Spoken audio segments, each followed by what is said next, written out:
nací sin causa, yo no nací sin fe. Mi corazón pega fuerte para gritar a los que nos mienten, así perseguir a la felicidad y así perseguir. Hola, muy buenas tardes, bienvenidas y bienvenidos a este programa Nuestras Voces, un programa del Centro de Derechos Humanos de las Mujeres que busca, entre otras cosas, la socialización y la defensa de los derechos humanos. Que usted conozca qué es ese tema que tanto se habla pero que poco se profundiza, los derechos humanos. Bienvenidos y bienvenidas sean. El día de hoy tenemos un programa muy interesante como cada jueves, pero que tiene que ver con una serie de programas que hemos tenido últimamente relacionado con un problema que sin duda es una de las clases de tortura, digo yo, más graves, más lamentables y quizás también más olvidadas por parte de las autoridades. Estoy hablando del fenómeno de la desaparición forzada, un asunto que nos debe afectar a todos los chihuahuenses en general, porque en nuestro estado ocurre desde hace mucho tiempo, pero en últimos años esta problemática se ha agravado y bueno, ha habido pocos avances y pocos resultados en cuanto al acceso a la justicia por parte de ofendidos y ofendidas y por supuesto en encontrar a estas personas que sin duda queremos regresen con vida, tal y como se fueron. El día de hoy entonces vamos a platicar, me permito presentarles a ustedes primeramente a Luisa Muñoz González y Fernando Romo Salas. Ellos desafortunadamente son parte de una familia que vive en carne propia la lamentable desaparición no de una persona, de 8 miembros de su familia que fueron pues brutalmente desaparecidos desde el año 2011 en una celebración del Día del Padre. Esto fue en Ciudad Cuauhtémoc, Chihuahua. Desde ese junio del 2011 ellos no tienen conocimiento de dónde se encuentran sus familias y sin duda pues esto ha cambiado su dinámica familiar, su dinámica de vida de una manera absoluta. Les agradezco muchísimo que estén aquí una vez más. Entiendo lo difícil que es estar todos los días hablando sobre lo mismo, repitiendo las historias, buscando apoyo y por eso les agradezco aún más que estén el día de hoy en este programa. Muchísimas gracias. Y quiero empezar no platicando esa historia de tortura lamentable que ustedes vivieron, sino más bien lo que viene después de ello. Quisiera que nos platicaran a la audiencia cómo ha sido este caminar por parte de la familia Muñoz, por parte de ustedes, en busca de sus familiares. ¿Qué ha pasado? Pues es una pesadilla todavía hasta ahorita. Ya vamos a tener 5 años, vamos a cumplir 5 años y todavía pues no, todavía parece que seguimos en la pesadilla en busca de ellos, pero nosotros los buscamos vivos, pero si no se puede, pues como sea. En como sea, entiendo que la necesidad es saber dónde están, sí, dónde ¿verdad? Están, Poder, dónde están, ubicar. En últimas fechas ha sido motivo de los medios de comunicación la intervención del Estado respecto a la identificación de algunos restos, de algunas muestras que fueron encontradas desde el 2011 y posteriormente en el 2014. Ustedes como familiares, ¿cómo viven esta situación? ¿Cómo ha sido el trato por parte de Fiscalía del Estado respecto a sus solicitudes y a estas exigencias muy válidas que tienen ustedes para que sus familiares se busquen o que los restos sean debidamente identificados? Perdón. Bueno, es que la Fiscalía no nos ha dado el trato correcto. No no nos ayudan a buscar a nuestra gente. Y pues ese ha sido un peregrinar desde que sucedió esto hasta la fecha, ¿ve? Pero de todos modos nosotros seguimos insistiendo de una u otra manera, como sea, de la manera que sea, nosotros estamos insistiendo en que, y vamos a seguir insistiendo en que los busquen, en saber algo de ellos, de la manera que sea. ¿Por qué de la manera que sea? Porque lógicamente nosotros queremos encontrarlos vivos, ¿verdad? Pero si no se puede, pues de perdido saber qué pasó, dónde quedaron, señorita. Claro. Cuando me dice la Fiscalía no busca a nuestra familia, que tiene la obligación de hacerlo, por supuesto, ¿ustedes son entonces quienes los buscan?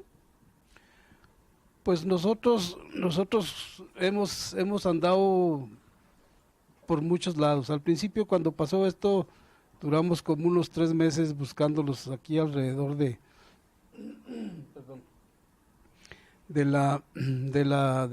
estado. Anduvimos por varias partes, inclusive una vez nos fuimos allá por una parte de la sierra y venimos a salir acá por Chihuahua, acá por este lado. Los hemos buscado mucho. Ya luego después alguien nos contactó con el Centro de Derechos Humanos y ya lo hemos hecho con ellos y por medio de ellos. Así es, señorita. ¿Han sido abrazados por el Centro de Derechos Humanos de las Mujeres en esta búsqueda? Y a partir de que entran estas organizaciones de la sociedad civil, ¿ha cambiado en algo su situación? Sí ha cambiado mucho, porque si no los hubiéramos encontrado, pues quién sabe qué sería de nosotros, porque nos han apoyado mucho y hemos seguido adelante. ¿De qué manera? Pues nos han ayudado en terapias que nos han ayudado muchísimo, porque estábamos bien caídos. Ellos nos han ayudado mucho en todo eso, y luego en que las autoridades nos ayuden a buscarlos. Hemos tocado puertas. En cambio, si hubiéramos sido nosotros solos, yo creo que no hubiéramos hecho nada, porque la Fiscalía nomás íbamos y nos decían, nosotros les avisamos a ver si encontramos algo, y nunca nos han avisado nada.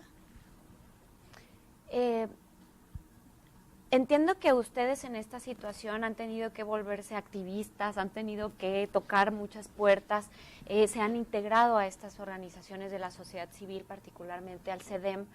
¿Qué es lo que sucede en últimas fechas? Estas últimas puertas que ustedes han tocado, ¿qué es lo que ha pasado en la búsqueda de sus familiares? Bueno, lo último que hemos hecho, señorita, fue hacer un viaje a la Ciudad de México. Mire, aquí tenemos algunas imágenes, seguramente es de esto que nos comenta. Sí, señorita. Fuimos a la Ciudad de México, hablamos con algunas organizaciones, todas nos atendieron muy bien y bueno, si no fuera por el Centro de Derechos Humanos de la Mujer, pues nosotros no, perdón, ando un poquito mal. No se preocupe. No, nosotros no hubiéramos salido de donde estamos, de la casa, ¿verdad? Porque en estos casos es importantísimo la ayuda de otras personas, de otras organizaciones. Estuvimos en México, estuvimos con algunas organizaciones y pues nos atendieron muy bien y nos dieron la confianza de que algo se va a hacer para que la Fiscalía, pues más bien para que las personas de las antropólogas de Argentina nos hagan el trabajo que quiere hacer la Fiscalía. Uh-huh. ¿Por qué razón? Pues porque son personas que se les tiene confianza, son personas que han hecho muy buenos trabajos y nosotros queremos que esas personas hagan el trabajo de nosotros, que es la cuestión de los restos que se encontraron en el Rancho Dolores, en el Mortero y en la brecha, un camino que encontraron también por ahí. Entonces, Pues esa es la razón, señorita, por la que queremos nosotros que la Fiscalía acepte que estas personas hagan ese trabajo. La petición entonces es de ustedes como víctimas ofendidas de este lamentable delito de desaparición forzada. Ustedes están haciendo esa solicitud directamente a las autoridades. Bueno, somos nosotros y alrededor de unas 100 familias más de Ciudad Cuauhtémoc, ¿verdad? En esta petición el Centro de Derechos Humanos de la Mujer nos ha ayudado mucho y nos está ayudando y asesorando. Bien, Luisa, platíquenos un poco al auditorio estas cuestiones legales que andan ustedes movilizando, la búsqueda de sus familiares. Tiene otras repercusiones. Cuando estamos hablando de desaparición forzada, se afecta todo, se afecta toda la estructura, se afecta evidentemente emocionalmente, moralmente. Usted nos platicaba que están tomando terapias, pero económicamente también se sufre y hay un desajuste. Si nos puede platicar desde su experiencia, en su familia fueron 8 personas de jalón. Sí. 8 personas que se encontraban reunidas en un evento familiar pacífica y sanamente y se van. Han quedado en gran medida toda la familia desarticulada. ¿Qué pasa? ¿Qué es lo que más, cuáles son, digamos, las consecuencias que ustedes han vivido siendo la primera la desaparición, pero qué ha pasado con su familia? Pues ha habido muchas, pues, como le dijera, inclusive ahora, mire, ahora hasta nos han separado de la familia, nos han separado porque la familia de mi hermano, ya ellos ya se apartaron, ya no quieren que acá de los derechos humanos los apoye. ¿Quién les aparta? La fiscalía. Entonces, pues ahorita es un problema tremendo, porque ya como quien dice, nomás mi esposo y yo andamos, éramos pues mi cuñada y las hijas de mi cuñada, y ahora nomás nosotros dos. Entonces hay, bueno, también hay una intervención negativa que pretende quitarle los ánimos, si es que se puede llamar de alguna manera, pero entiendo que también hay otras problemáticas, por ejemplo, económicas, de tenerse que estar desplazando de sus lugares o modificando sus conductas diarias, su rutina de vida. ¿Es así? Bueno, esta situación vino a cambiarnos la vida en un 100%. En primer lugar, pues ya no tiene uno la facilidad de atender el trabajo en un 100%. Tiene uno que andar yendo y viniendo, viendo autoridades y cosas de esas, que eso le quita a uno mucho el tiempo, y pues uno de pobre vive de su trabajo, ¿verdad? Entonces, pues ha sido una cuestión muy difícil de llevar, pero gracias a Dios vamos caminando. Vamos avanzando. Sí, vamos avanzando. Les agradezco muchísimo esta primera parte de la plática que hemos tenido el día de hoy. Me uno y siento empatía por el dolor que están viviendo en sus familias.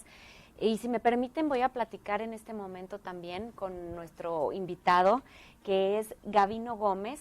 Gavino forma parte del Centro de Derechos Humanos de las Mujeres y también de Barzón, Chihuahua, pero como Centro de Derechos Humanos de las Mujeres se ha acogido esta defensa de los derechos de la familia Muñoz y de muchísimas familias más que se encuentran en una situación tan lamentable como es la desaparición forzada. Gavino, bienvenido a su programa. Gracias, Erika, muchas gracias. Gracias a usted. Gavino, esta parte más institucional de la forma en la que ustedes formalmente toman los casos de desaparición forzada, ¿qué nos puede platicar respecto al antecedente que nos ha dado la familia Muñoz?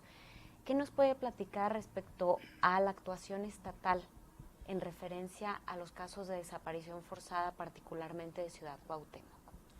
Sí, ya lo hemos dicho en distintos foros, en distintos lugares, y que además las razones que con lo que concluiré más al rato, que tiene que ver con el tema de identificación de restos, pero deriva de las denuncias que nosotros desde hace mucho tiempo hemos estado diciendo.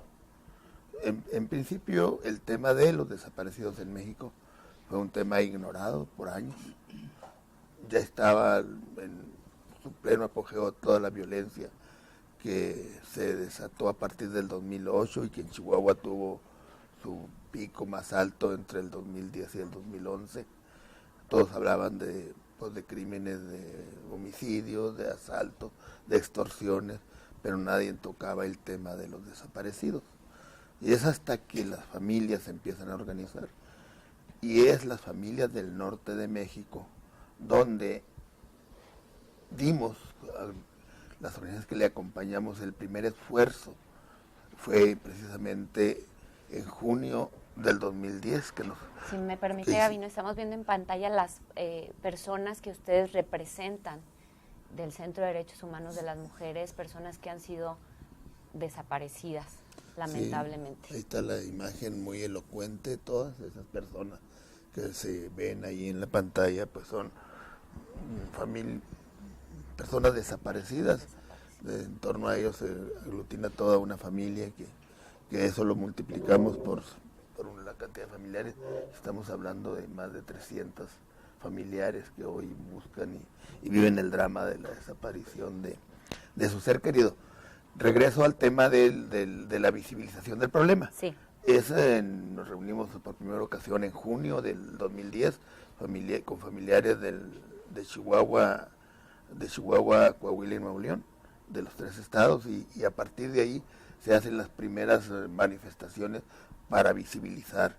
Y es hasta las caravanas de Javier Sicilia cuando se hace un recorrido, 2 recorridos por el país y otra por Estados Unidos, donde finalmente se pone y se logra que en el país se reconozca un grave problema, una crisis nacional de desapariciones.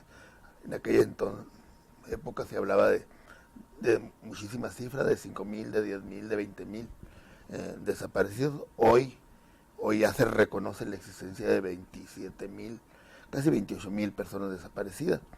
Lo que está en las cifras oficiales, eso, pues imagínense, si en Argentina, con una dictadura militar, con todas esas características, se habla de 30,000, aquí sin tener dictaduras estamos hablando de cantidades semejantes. Y menciono Argentina por el equipo argentino de antropología forense, Esa expertise, que ¿no? tiene su origen precisamente en las desapariciones de aquel entonces.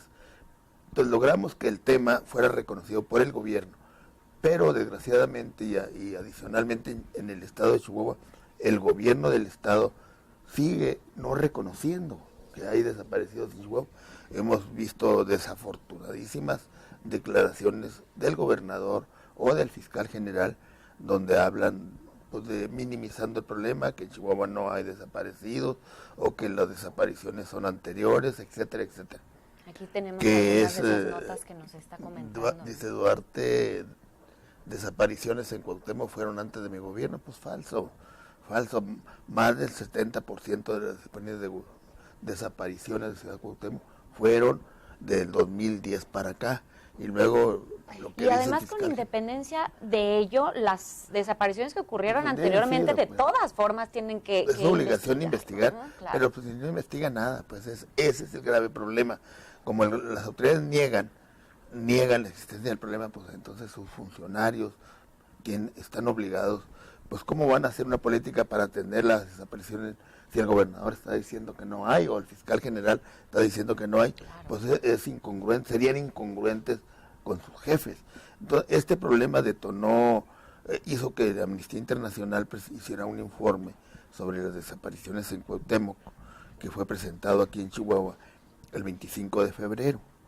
Entonces, que puso el tema a nivel nacional y que voltearon a ver, pusieron los ojos muchos medios, muchos ojos a nivel internacional, incluso de lo que estaba pues, sucediendo en Ciudad Cuauhtémoc. Incluso lo llegaron a calificar algunos medios nacionales como el paraíso de las desapariciones. Pues yo no le llamaría paraíso, yo le llamaría el infierno Claro. de las desapariciones, de lo que está sucediendo en Cuauhtémoc.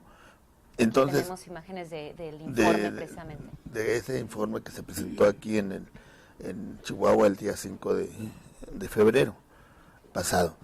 Entonces, regreso al tema. Creo que la ciudadanía tiene derecho a saber qué está pasando. Ya se ha hablado, pero es importante repetirlo. En Ciudad Cuauhtémoc, en octubre, se encuentra un lugar con muchísimos restos calcinados. ¿Qué significa restos calcinados? A personas que fueron quemadas ahí en un lugar determinado, en un lugar que se llama Rancho Dolores, en Cuauhtémoc, donde los restos que recogió la Fiscalía, son pequeños fragmentos de hueso quemados. Yo he visto alguna parte de esos fragmentos y no hay restos de mayor de 20 centímetros. La mayoría son restos de 1 centímetro, de 5 centímetros. Estamos hablando de pequeños restos con un enorme deterioro por efectos del fuego. En la que, y luego se encuentra Rancho Dolores, posteriormente se encuentra otro en el Mortero, en el municipio de Cusihuiriachi, y finalmente otro en marzo, junio, 4 de junio del 2014, en un rancho que se llama El Porvenir, que se llama La Brecha, en una brecha del rancho El Porvenir del municipio de Carichí. Y así, entonces ahí hay una cantidad de personas que fueron quemadas, pero no sabemos quiénes son, no sabemos cuántos son, incluso ni siquiera sabemos si es posible que se pueda identificar genéticamente. Y aquí es el detalle.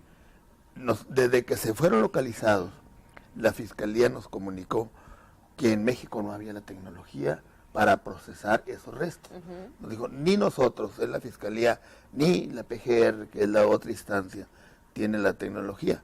Desde entonces, y nosotros, por el conocimiento que tenemos, solicitamos la presencia del equipo argentino de antropología forense. ¿Por qué ellos? Porque se trata de un asunto de confianza. Vamos a suponer que la Fiscalía hiciera el trabajo y lo hiciera bien, pero no hay confianza, porque han engañado en muchas ocasiones a las familias, han contado muchas mentiras, y hemos repetido un caso que fue público ahora en el mes de enero, en Ciudad Juárez. En diciembre desaparece una persona, un señor, la familia interpuso la denuncia por desaparición. En enero encuentran por ahí unos restos, se los entregan a la familia, le dicen que era él, lo incineran y a los pocos días aparece vivo el señor. Sí. Entonces, pongo ese ejemplo y podría poner muchísimos otros casos donde han engañado a las familias. Ya el equipo argentino estuvo en una ocasión, han estado en varias ocasiones, pero en la primera ocasión estuvo trabajando en Ciudad Juárez con el asunto de identificación, con el tema de las mujeres desaparecidas o asesinadas en Ciudad Juárez. Encontraron muchos errores donde habían entregado restos a familias que lo que le entregaron no eran de ellos, o los entregaron equivocados. Incluso hubo un caso más reciente donde a una mujer de Juárez le entregan 2 restos, un caso de Ciudad Juárez y que la familia vivía en Ciudad Juárez, otro caso que la familia vivía en Durango, y se los entregaron equivocadamente. La de Juárez fueron y la enterraron en Durango con otra familia que no era, y lo mismo sucedió con esto.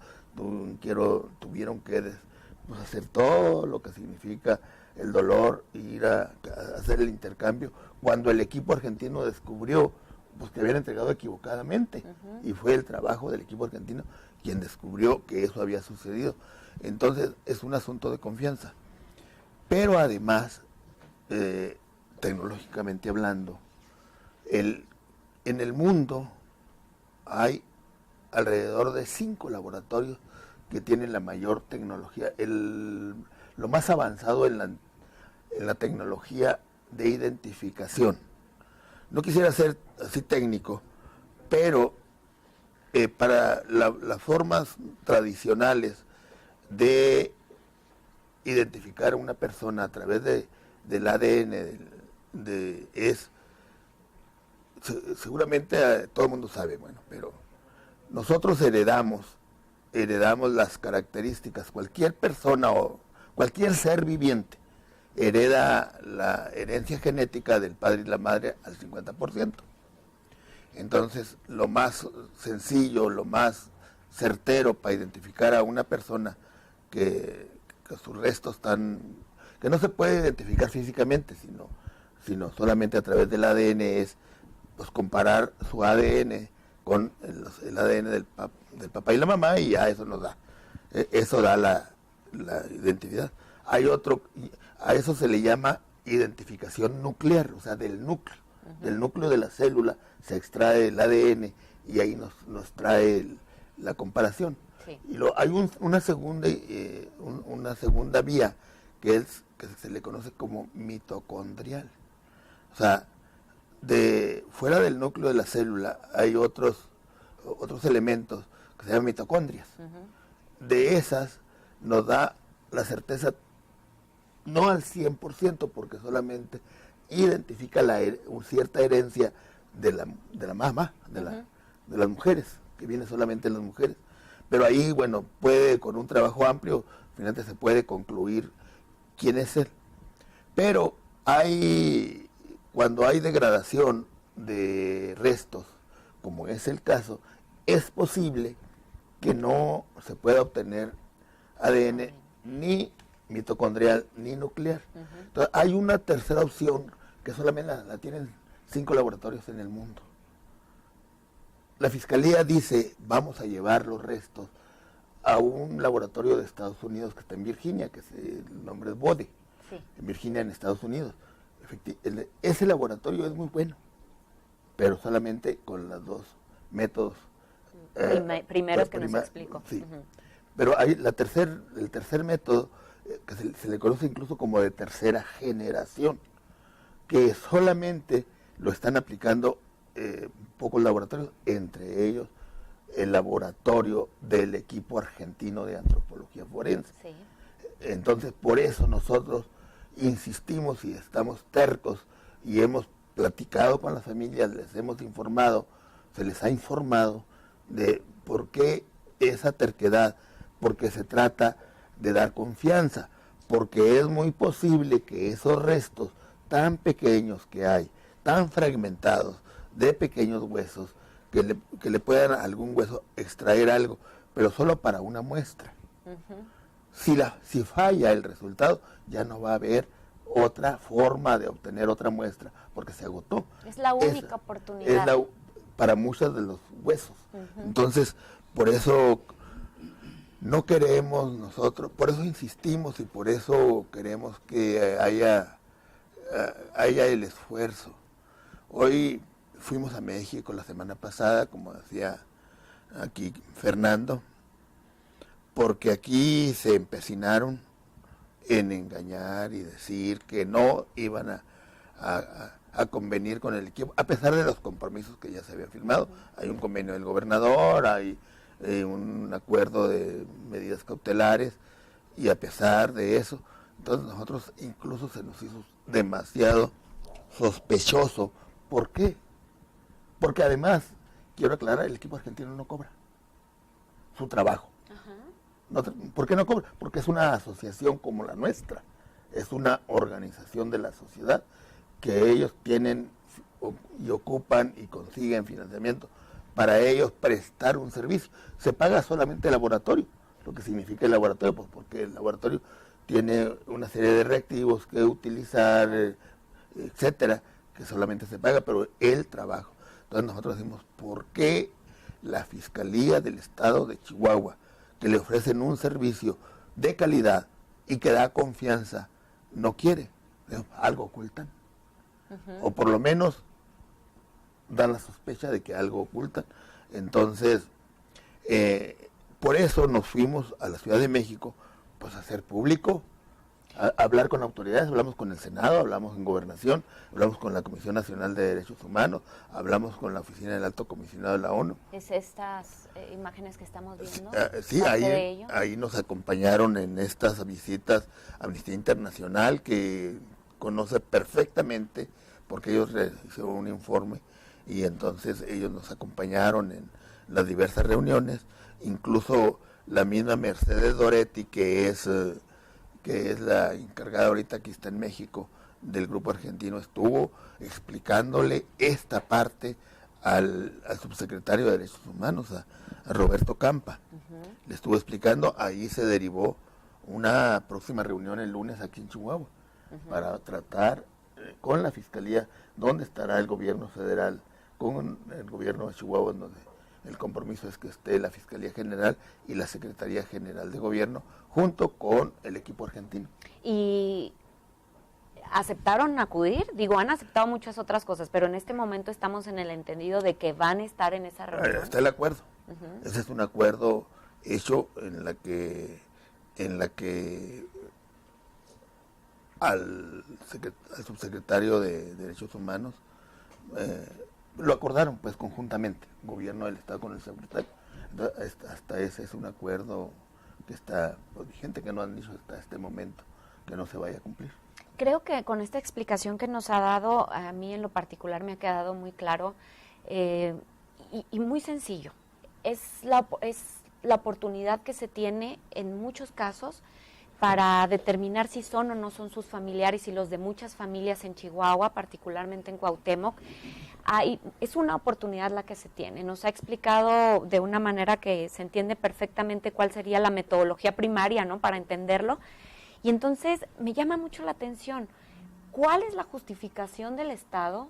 ¿Cuál es la justificación que le han dado a ustedes para decir, no vamos a tratar con el equipo argentino? Que además debo decir, el equipo argentino no solamente tiene una gran experiencia en casos de los que estamos hablando, sino también que es un referente muy importante de una sentencia internacional que acusa al Estado mexicano y particularmente a Chihuahua, como es el campo algodonero, de la falta de debida diligencia por parte de las autoridades en casos de feminicidio y de identificación de restos. Entonces, con todos esos antecedentes, pues yo creo que el Estado debería de estar avergonzado, por una parte, si es señalado por su falta de debida diligencia al investigar asuntos, pero aparte, ¿qué razón, qué explicación tenemos sobre eso? Ellos han intentado dar una explicación con mentiras. Con mentiras, en el sentido de que no hubo interés de parte del equipo argentino. Pero eso es un asunto de que están mintiendo. Tan es así que tenemos documentación, tenemos diversas comunicaciones que se han hecho donde no ha sido posible firmar un convenio porque la Fiscalía pretendía que firmara un convenio violatorio a los derechos de las familiares de las víctimas. Entonces, no quisiera decir puntualizar por razones de publicidad, pero precisamente porque a eso se viene el lunes, a ver esos puntos de desacuerdo que hubo para la firma y escuchar las razones que fueron expuestas a otras autoridades en el sentido de que se tiene que el equipo argentino no puede firmar un convenio donde le niegue información a sus representados, que en este caso son las víctimas, los familiares de los desaparecidos, que era parte de lo que querían que sucediera la Fiscalía, que no les dieran información ni a los familiares o sus representados. Entonces, eso es inaceptable. Entre otras cuestiones, como no el acceso a expedientes, como decían que el equipo argentino, como hace peritajes, y en casos de juicios, pues tienen que ir a defender los peritajes en juicios que no estaban de acuerdo en acudir a juicio. Eso es falso. Lo que el equipo argentino le decía, claro que estamos de acuerdo en ir, lo que no queremos es que nos digan que mañana hay juicio y que mañana hay que comparecer, porque hoy estamos en México, pero mañana pueden estar en África o en otro país donde los felices. Que respetaran su agenda también. Tienen que con el tiempo suficiente para ser agendados. Entonces, esa es la situación. O sea, hay la total disposición del equipo de colaborar con las familias para intentarlo identificar esos. Gabino, el día de hoy nos acompaña la familia Muñoz, pero en las fotografías que hemos estado viendo el día de hoy, acompañados de Amnistía y visitando algunas autoridades, me percaté que también había otros familiares de familias diversas. ¿Cómo no nos platica cuál es este acompañamiento que hace el Centro de Derechos Humanos de las Mujeres a las personas familiares en casos de desaparición forzada? ¿En qué consiste? ¿Cómo se da? ¿Qué son los beneficios? ¿Hay un costo para ello? Platíquenos un poco de esa parte. Hemos dicho siempre, nuestro acompañamiento es un acompañamiento integral. ¿Pero qué quiere decir integral? Primero, siempre lo más importante es la justicia. ¿Qué pasa con las investigaciones? Entonces les acompañamos para revisar el avance de las investigaciones en sus expedientes. Esa es una parte, el acompañamiento en los expedientes, en las investigaciones. Y luego, han caído siempre, como se definió, como usted misma lo definió ahorita hace rato, es una tortura, pues, permanentemente, incluso reconocida por la ONU, la Organización de las Naciones Unidas, define que la desaparición de una persona es una tortura para su familia, una tortura permanente. El hecho de no saber el paradero, de no saber... Entonces entra una situación de desgaste y de conflicto emocional. Entonces, claro, nosotros ante esa situación aprendimos de otros expertos en este tema y también que vienen de quienes dieron acompañamiento en lo que hoy se le conoce como el acompañamiento psicosocial, de reunir a las familias, de compartir el dolor, pero también compartir el futuro, en la que eso les ayuda a muchísimas familias a seguir adelante, a vivir a pesar del problema. Les ayuda a no culpabilizarse, porque cuando no sucede un tratamiento, un acompañamiento de esa naturaleza, empiezan los conflictos entre las familias, a culpabilizarse, y no entienden que ellos son víctimas también, y quien es el responsable es el Estado, por no dar la protección, por no buscarlos, por todo eso. Y luego también viene un enorme deterioro de carácter económico, que ahí es lo más complicado, porque significa la obligación, incluso ya está establecido, también como producto de las movilizaciones de familiares, que se reconociera y se creara una Comisión Nacional de Atención a Víctimas, que no ha funcionado, se creara una Ley General de Víctimas, que reconoce la obligación del Estado a resarcir los daños causados, pero que no lo hacen, ese es el problema.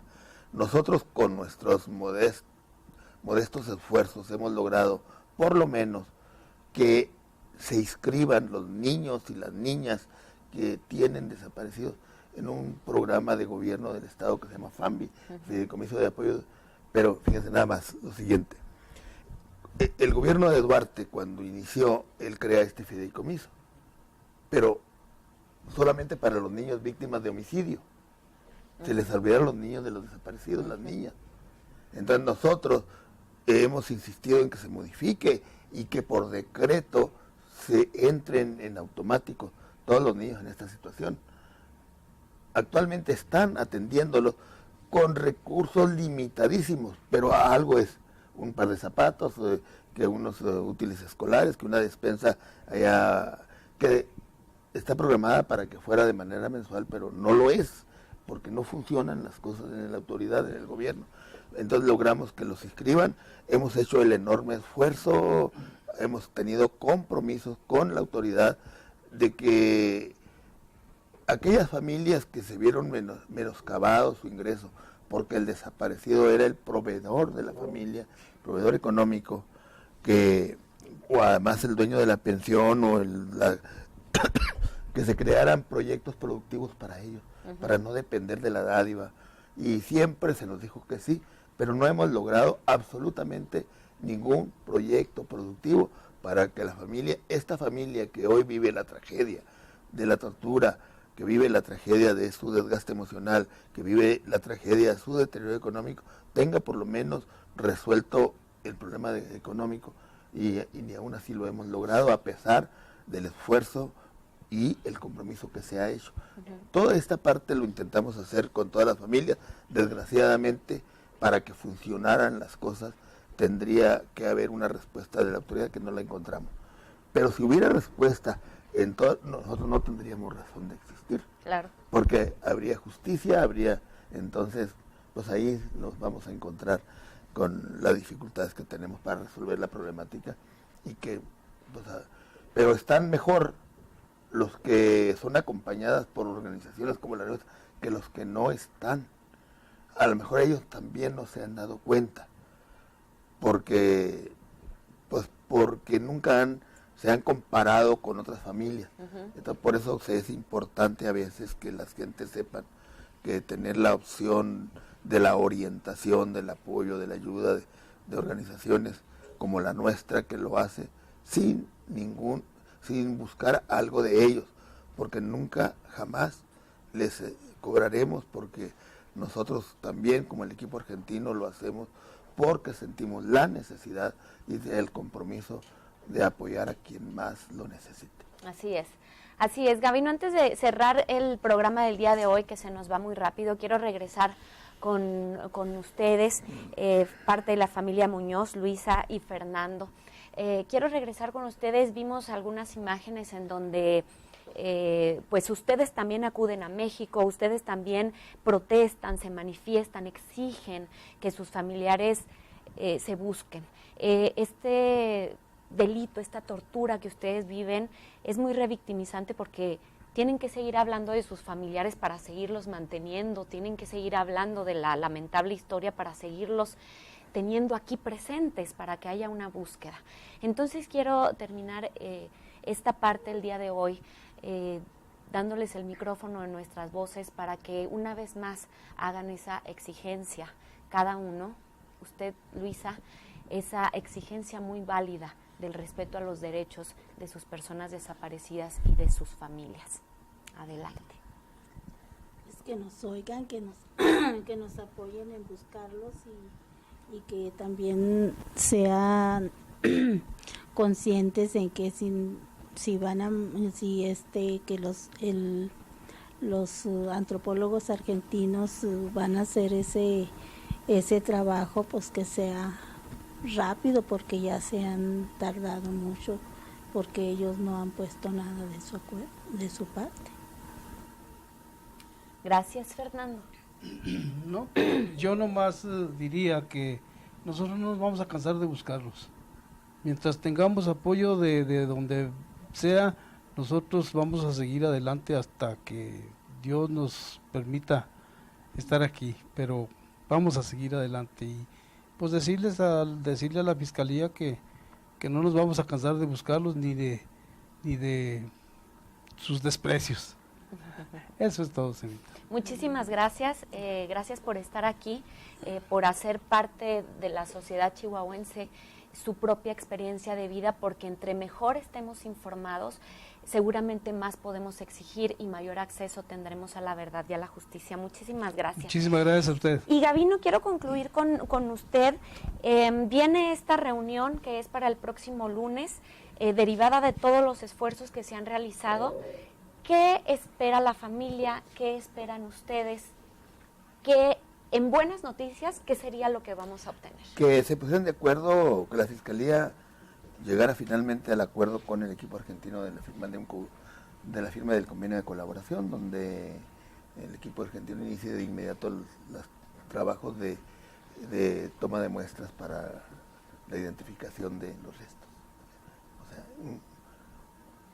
la buena noticia es firma de un convenio el equipo argentino de antropología forense con la Fiscalía General del Estado para el procesamiento de los restos quemados de 3 fosas en Ciudad Cuauhtémoc. Muy bien, muchísimas gracias. Espero que esa buena noticia llegue a nuestros oídos próximamente. Se nos ha acabado el tiempo el día de hoy. Le agradezco muchísimo al staff de Antena TV, le agradezco a Paola Sainz, nuestra productora del Centro de Derechos Humanos de las Mujeres, y quiero despedirme de ustedes haciendo una reflexión. Esto que acabamos de escuchar el día de hoy, este activismo que realiza el Centro de Derechos Humanos de las Mujeres y en general la mayoría de las organizaciones que atiende casos no solo de desaparición forzada, sino de muchísimos otros rubros, ese activismo, ese accionar no tiene nada que ver con campañas de desprestigio, de lucro individual, de hacer presencia y protagonismo. Tiene que ver con una convicción de vida que abraza a las personas y a las causas que por la nula o ineficaz actuación del Estado se ven involucrados en lamentables hechos, como sin duda es la desaparición forzada, que es el tema que tratamos el día de hoy. Entonces, observemos bien estos detalles. Existe el activismo y la defensa de derechos humanos porque existe violación a los mismos. Con eso me despido, muchísimas gracias por haberme acompañado el día de hoy. Les espero el próximo jueves a las 6 de la tarde y pues esto fue Nuestras Voces. Muchísimas gracias y buenas tardes. Yo no nací sin causa, yo no nací sin fe. Mi corazón pega fuerte para gritar a los que nos mienten, así perseguir a la felicidad y así perseguir.